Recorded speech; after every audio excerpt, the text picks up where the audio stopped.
Hey everybody, Brian here. So a really common question, lots of cars on YouTube and not so much TikTok, but maybe a lot of people always ask how to go from miles to kilometers. So a lot of people might think this is pretty straightforward, but you know what, on a lot of modern cars there's a couple of sub menus that you might need to go into. So on this one, if we are sitting in Santa Fe, because that's what the customer's asked about in this case, Santa Fe with the big 10.25 inch screen. Fine, so you start off with that when you start the car.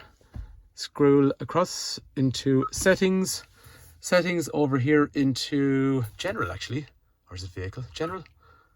Yeah, general. And then up and down through here and you'll see units and then distance to speed. And there's other ones obviously for temperature and fuel efficiency, but in this case miles to kilometers.